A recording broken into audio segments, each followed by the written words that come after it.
අද අපි යන්නේ ලංකාවේ ලස්සනම පළාතකට. මේ ගමන හරිම ලස්සනයි. මොකද මම මේ ගිය පළාතේ කොළපාටින් පිරුණු විල්යායවල්, පාර දෙපැත්තෙන් ගලාගෙන යන වතුර පාරවල්, ලස්සන දිය ඇලි, ඒ වගේම වැවක් මැද තියෙන පන්සලක් සහ කූරවල පුදබිමත් ඔයාලට මේ රූප රචනාවෙන් බලා ගන්න පුළුවන්.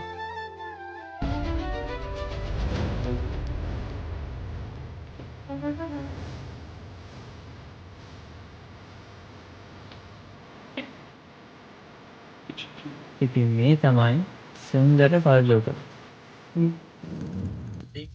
හැමෝටම සුබ දවසක්, සුබ උදෑසනක් වෙන්න කියලා ප්‍රාර්ථනා කරනවා. ඉතින් අදත් ඉන්නේ සබරගම පළාතේ. අද යන්න හිතන් ඉන්නේ කළුතොට පැත්තට. දැන් මේ යන ගමන් ඉන්නේ. මං ආවේ බලංගොඩට ඇවිල්ලා පඹහින්නට ඇවිල්ලා එහෙමම සමනල බලලා ඒ වීඩියෝ ගත්තේ නැහැ. දැන් මේ කළුතොට පාරේ යන ගමන් ඉන්නේ. ඉතින් මේ මහා ලස්සන පැත්තක්. ඉතින් මේ ලස්සන නම් ඉතින් ඔයගොල්ලෝ කියලා වැඩක් නැහැ. ඔයගොල්ලෝ ඇස්වලින්ම දකින්න ඕනේ ලස්සනක් තමයි මේක. ඉතින් එහෙනම් අපි ඉස්සරහදී හම්බෙමු. මේ පාරේ දැන් මේ අලිවැට ගහලා තියෙන්නේ. ඒ කියන්නේ අලුත් ගඩියා කරලා හරියට හදලා තියෙන්නේ. ඉස්සර මේ කැල්ල තිබ්බේ.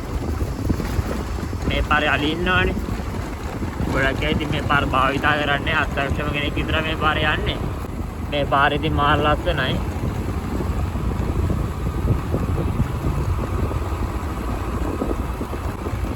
මේ පාරේ අපිට ඩෑම් එක ගාව ඉඳන් ඇවිල්ලා හම්බෙන කිලෝමීටර් 15 කණුව ගාව තමයි පළවෙනි ගේ හම්බෙන්නේ. ඉතින් එතන නිකන් ගෙවල් මොකුත් නැහැ.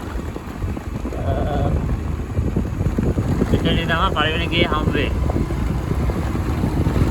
පළවෙනි ගේ හම්බ වෙලා ආයි දෙවෙනි ගේ හම්බ වෙන කොච්චර වෙලා ඇයිද කියලා. කොච්චර දුර තියෙද කියලා.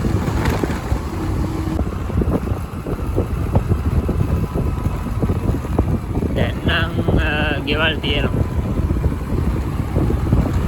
මේ තියෙන ගෙවල්.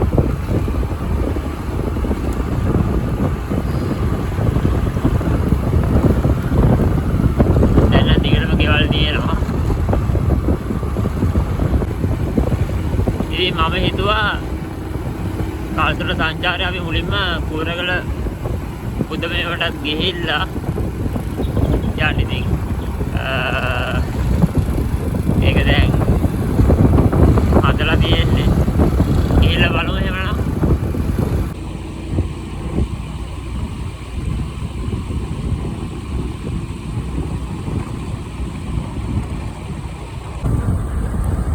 දැන් අපි මේ පාරේ කිලෝමීටර් 20ක් ඇවිල්ලා තියෙනවා. කිලෝමීටර් 20ක් අතවත් හම්බුනා. ඔයාලා ඉතින් බලංගොඩ පැත්තේ යනවා නම් වේසරකටත් එක්ක මේ පැත්තේ එන්න. දැන් ඉස්සර නම් මේ පාරේ මම පළවෙනි පාරේ දෙවෙනි පාර වගේ නියම් ටිකක් බයයි. මොකද අලි ඉන්නේ හින්දා දැන් නම් ඉතින් ඒ බය නැහැ. දැන් ඇවිල්ලා පුරුදුයි. දැන් මම මේ පාරේ යන්නේ 4 වෙනි හෝ 5 වෙනි පාර තමයි. ඉතින් අලිවැටත් ගහලා තියෙන හින්දා බයක් නැහැ. ගමේ අයගෙනුත් අහුවාම කියන්නේ දැන් මේ වෙලාවට අලි නැහැ කියලා. ඉතින් කොහොම වුණත් තමන්ගේ ආරක්ෂාව තමන් සලස ගන්න ඕනේ. මේ හැබැයි ඉස්කෝලයක් තියෙනවා. ඒ නම් දන්නේ පොඩි ඉස්කෝල.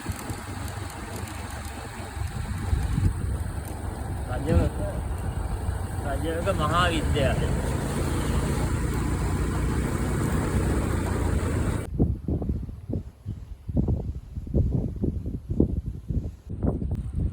දැන් ඔයාලා දන්නවා ඇති කූරගල දැන් බෞද්ධ සදහැතුන්ට විරුද්ධ වෙලා තියෙන්නේ. නිර්මාණය කරලා ආයෙත් තියෙන්නේ හදලා. ඉතින්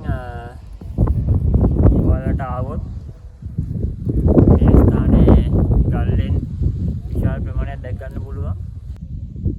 ඔයාලට දැන් මෙතින් දැන් බැලුවාම හබුතලේ පැත්ත, ඊට පස්සේ සමනල වැව, ඒ ටික බලා ගන්නත් පුළුවන්. උඩවැලව ජලාශයේ ඒ වගේම අම්බගමු වැව ඒ වගේ ලස්සන තැන් බලා ගන්නත් පුළුවන්. පරිසරයේ සුන්දරත්වයත් විඳින ගම යන්න පුළුවන් ලස්සන තැනක් තමයි කුවරගල කියලා කියන්නේ.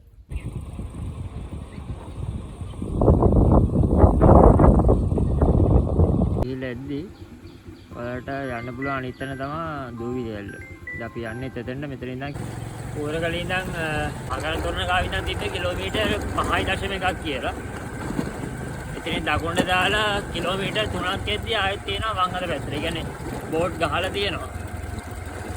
ඊට පස්සේ ඒ තියෙන පාරෙන් කිලෝමීටර් 1.9ක් ගෙන්නවා. ඒ පොඩ්ඩක් ඇතුළට එද්දී ආයෙත් අපිට හම් වෙනවා ටිකට් කවුන්ටරේ. දේශීය කෙනෙකුට රුපියල් 50ක් වෙනවා ටිකට් එක. යන වාහනය අනුවත් ගාන වෙනස් වෙනවා. වාහනයටත් ගන්න ඕනේ. එතකොට දැන් මම බයික් එකේ හින්දා බයික් එකට රුපියල් 50යි. ඉතින් මෙන්න යාගේ පරිසරයක තමයි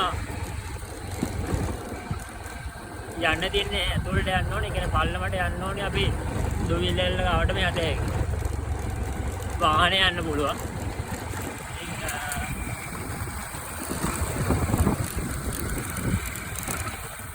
දැන් මේ පාරේ ආවා. දැන් මෙන්න මේ වගේ තියෙනවා මෙතන මේ වාහන දාන්න. ඔයාලා වාහනේ පාකින් කරන්න පුළුවන්. මෙතන තියෙනවා ගහලා දුවිලෙල්ලට කියලා. කියන්නේ මෙතනින් යන්න ඕනි පාඩි. 370ක් තියෙනවා පල්ලෙහාට බයි. ගිහිල්ලා බලමු. දැන් හරියටම වෙලාව කියනවා නම් වෙලාව 12:06යි. ඉතින් මෙන්න මේ වගේ තමයි අපිට මෙහෙම පඩි තියෙනවා හදලා අත්තටකුත් තියෙනවා. බහැලා පල්ලෙහාට යන්න තියෙන්නේ.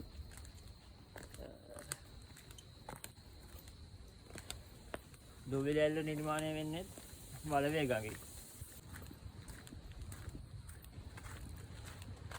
දැන් නම් ටික ටික ඇහෙනවා ඇල්ලි ශබ්දේ.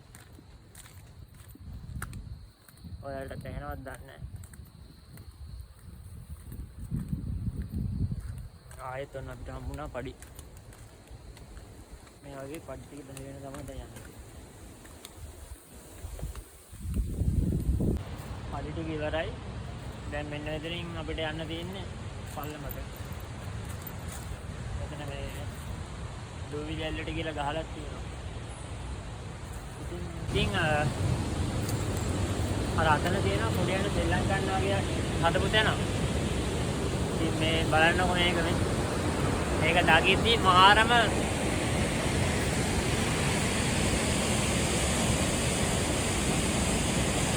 බලන්නකො ඉතින් මේ තියෙන්නේ දූවිලි ඇල්ල.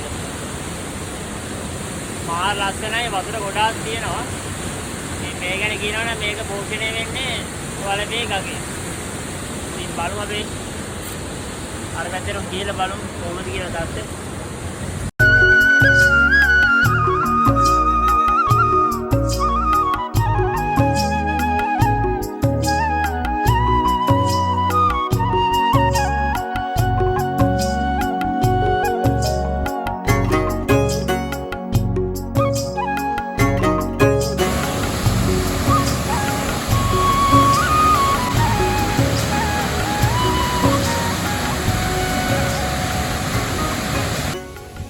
ඉස්සරහට ගිහලා බලමු මෙතනින් ආයෙත් අපිට පල්ලෙහාට බහින්න පුළුවන්.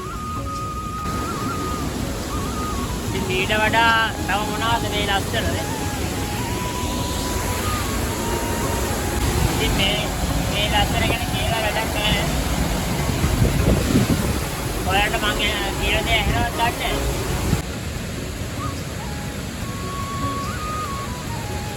මේ තමයි දූවිලි ඇල්ල.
පාරක් තමයි තියෙන්නේ බලන්න ඕනේ.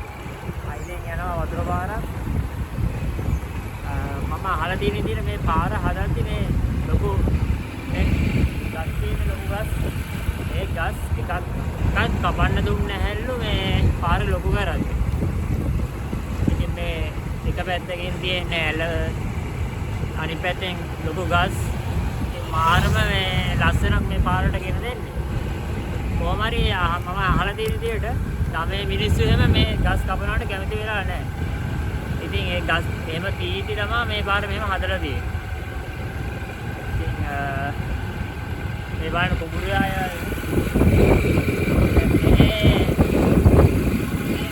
මලු ක්‍රමය.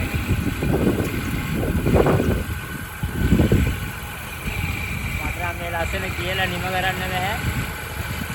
ඒ තරම් ලස්සනයි.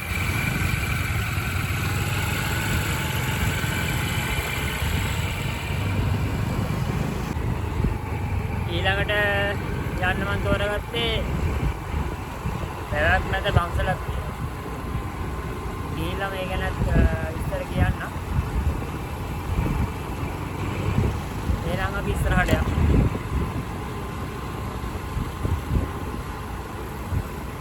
ඉතින් බලන්නකො දැන් මේ ගස් ලොකු ගස්නේ.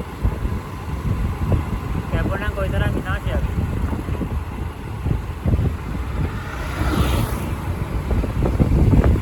වතුර පාර දිගටම තියෙනවා. මම හිතන්නේ මේකේ මේ කට්ටිය නානවා.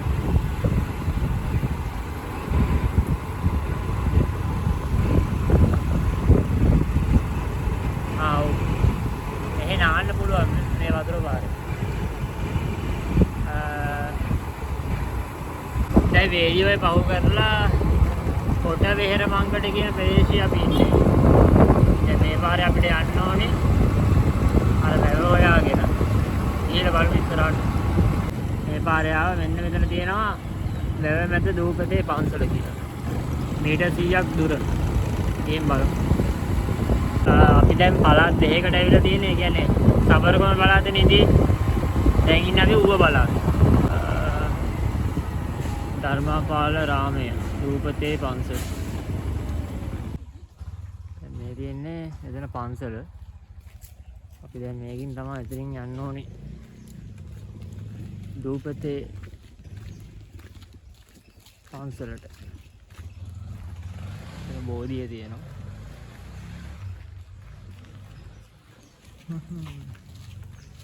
අලි වැටකුත් තියෙනවා.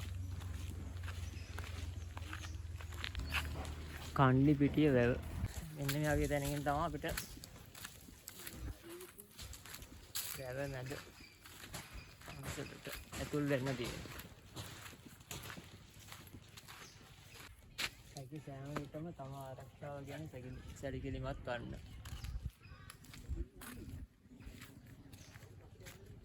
කණ්ඩි පිටිය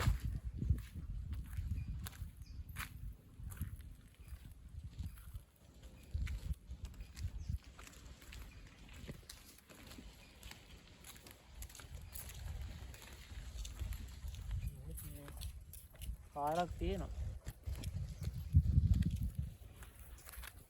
ඔයාලට පේනවද? මෙතන තමයි අපි යන්න ඕනේ. යන්න තියෙන්නේ මේක. මෙන්න මෙහෙම තමයි අපිට වැව මැද තියෙන පන්සලට යන්න තියෙන්නේ.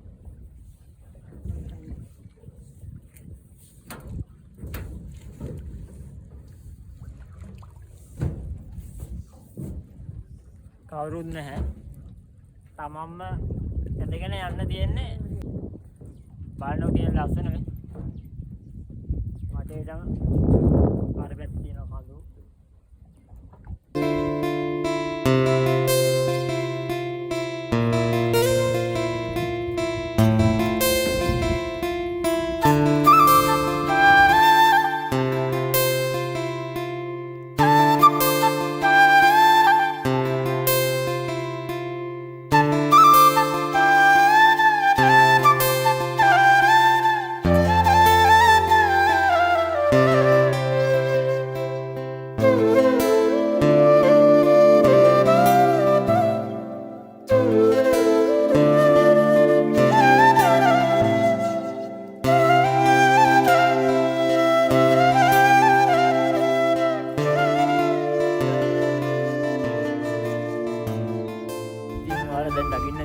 විදිහ. අතන වැව් කණ්ඩි ඉඳලා මේකේ මෙතනට ආවේ මේකේ. මේ ඔළුවේ ඉතින් කොහොම හරි දැන් අපි ඉන්නේ ඌව පළාතේ. සබරගමෙන් ඌව පළාතට ඇවිල්ලා කණ්ඩි පිටිය වැවේ තමයි මේ පන්සල තියෙන්නේ. ඉතින් බලන්නකො මේ ලස්සන.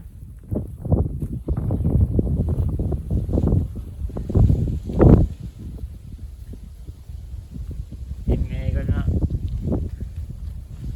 ඉතින් ගමේ සුන්දරත්වය ඉතින් මේ විදිහට තමයි තියෙන්නේ.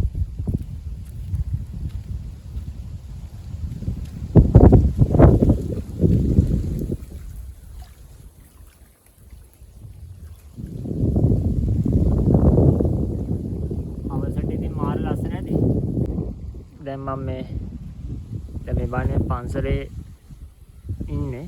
දැන් මේ වටේන් පේනවා. දැන් කණ්ඩි පිටිය වැව තමයි මේ තියෙන්නේ. අර අතනින් පේනවා මේ ඔයාලට පේනවා ඇති චෛත්‍යය. මම හිතන්නේ කූරගල කියලා තමයි.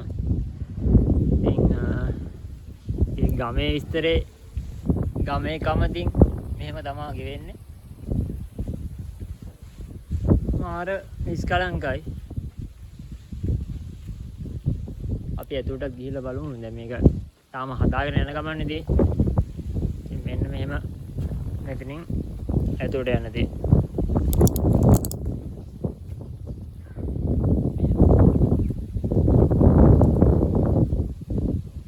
හදාගෙන යන ගමන් තියෙන තාම. ඉතින් බලන්නකො.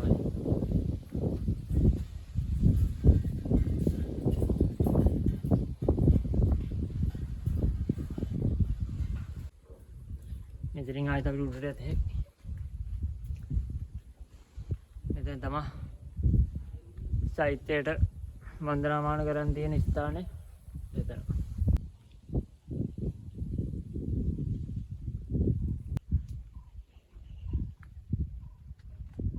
මෙතනින් යන්න පිටත් වෙනවා. බානේ ඉතින් එහෙනම් මේ ලස්සනක් බලලා ඔයගොල්ලෝ ඊළඟ දැන් අපි ආයේ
දැන් දෙතෙන් මෙතනත් එක්කෙනෙක් ඉන්නවා. ඔයාලන්ට පේනවද දන්නේ නැහැ.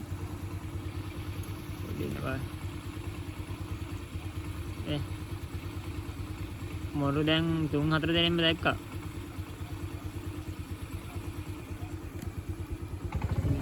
මේ පැත්තේ මිනිස්සු මාර පින් ඉනක් ගන්න මේ වගේ ඉන්න දෙන්න.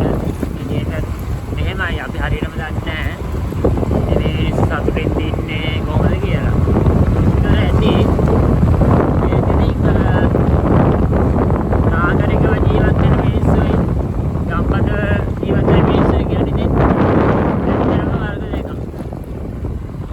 මේ වේ ලස්සන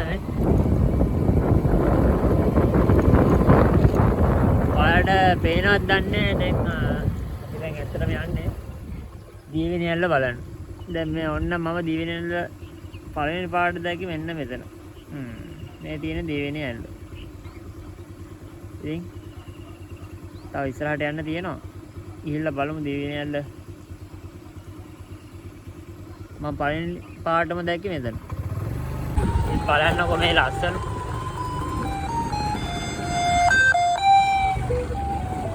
අර ඔයාලට පේන්නේ දියවිනි ඇල්ල.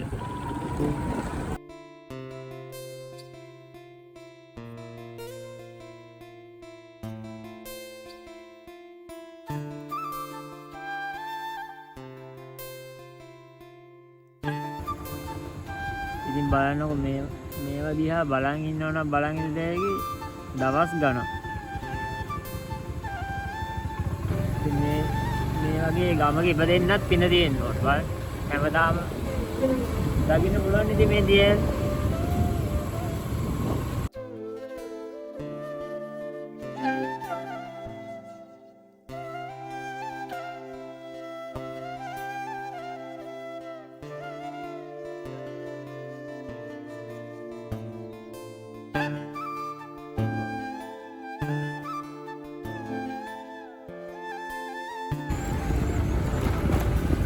මේ දියන මන්න කියන්න තේරෙන්නේ නැහැ. ඒ තරම් හිතට දැනෙන දේ.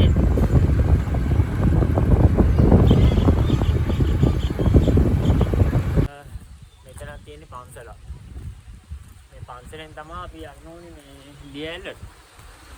ඉතින් මේ නැත්තේ දියැල වතුර පාර.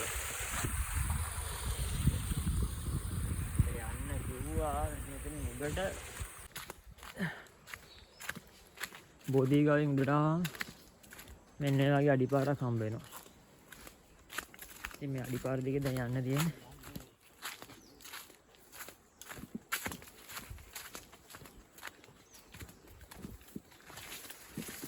ලස්සනම දේවල් බලන්න යන්න. ලේසි නෑ කියලා කියනවනේ. ඉතින්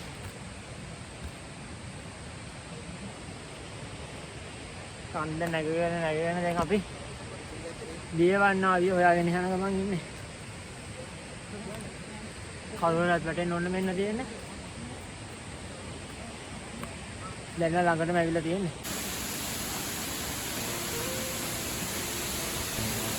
කොච්චර මහන්සි වුණත් මෙහෙම දැක්කහම හැමදේම අමතක වෙනවා.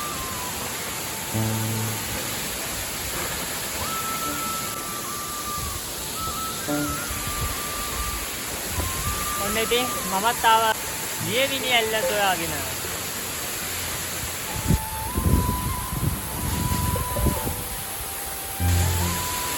අම්මෝමේ පින්න වැදෙද්දි මාරම සනීපයි ඈ. දැන් මෙච්චර වෙලා දාඩිය දාගෙන ආවේ මේ කන්ද නගගෙන. මේ පින්න වැදෙද්දි ඇඟට දැනෙන සනීප එකක් අම්මේ.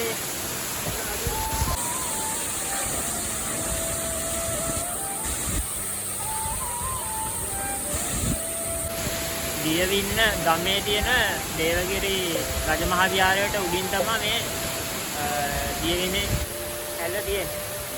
ඒකගත්තු අඩි 200ක් විතර උඩින් තමයි මේ ඇල්ල තියෙන්නේ. මේකට මේ දියවිනේ ඇල්ල කියලා කියන්නේ ඉන්නක් වගේ තමයි මේකට. මේක මේ පල්ලයට ඇදලා. ඒ කියන්නේ දොරින් නම් බැලුවාම පේනවා වතුර ටික වැටෙන්නේ දිය ඉන්නක් වගේ. ඉතින් දියවිනේ ඇල්ල කියලා තමයි සඳහන් වෙන්නේ. දියවිනි ඇල්ල කියන්නේ ගමක තියෙන ඉතාම ලස්සන ඇල්ලක්. ඔයාලත් එනවා නම් බලංගොඩට ඇවිල්ලා බැලිගමුලට එන්න ඕනේ. මැප් එක ගැහුවත් හරියටම පේන්නේ. ඉතින් එහෙනම් අපි දියවිනි ඇල්ලට සමු දීලා කාල්තොට සංචාරය මෙතනින් නිමා කරනවා. ඉතින් මාත් එක්ක සහයට තව මගේ යාළුවෙක් ආවා. ඉතින් හැමෝටම බොහොම ස්තුතියි. ඉතින් තවත් ලස්සන වීඩියෝ එකකින් හමු වෙමු. හැමෝම එහෙනම් පරිස්සමෙන් ඉන්න හැමෝටම උත්සාහ.